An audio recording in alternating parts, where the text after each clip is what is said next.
Au Gabon, on se fait la bise, on partage des apéros et on discute sans fin autour d'un café, d'une bière ou encore d'un bouillon.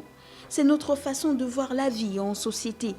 Et avec la crise du coronavirus plus encore, nous avons envie de nous serrer les coudes, de nous réunir pour ne pas céder à l'angoisse. Mais aujourd'hui, l'heure est grave, nous sommes en guerre. J'ai pris ce jour la décision de durcir et renforcer encore les mesures préventives destinées à freiner la propagation du virus sur notre territoire. À compter du dimanche 22 mars et jusqu'à nouvel ordre, tous les déplacements sur l'ensemble du territoire national entre 19h30 et 6h du matin sont désormais interdits, sauf indication contraire. La distanciation sociale peut prendre plusieurs formes. Évitez de faire la bise à votre voisin ou de serrer la main à votre coiffeur au moment de lui dire bonjour, c'est de la distanciation sociale. Évitez les magasins aux heures de pointe, c'est de la distanciation sociale.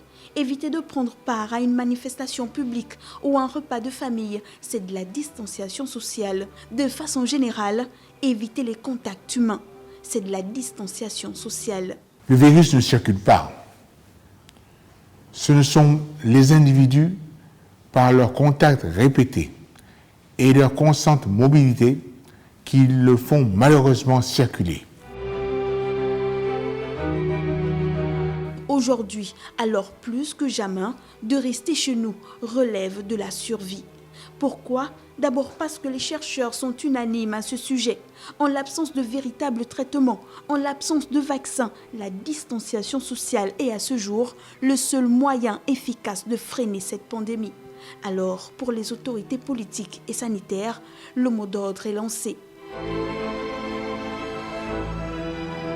Malgré cet appel, nous ne nous sentons pas tous concernés parce que nous sommes jeunes, parce que nous sommes en bonne santé, parce que nous ne présentons aucun symptôme. Mais il faut savoir qu'au-delà du fait que personne ne devrait se sentir invulnérable face à ce coronavirus, celui-ci présente deux particularités qu'il ne faut pas négliger. Il semble faire un certain nombre de victimes peu symptomatiques. Ce sont toutes ces personnes atteintes du virus sans pour autant présenter de véritables symptômes. Rester à la maison uniquement si vous ressentez des symptômes n'est donc pas suffisant. Il faut tout simplement rester chez vous dès maintenant.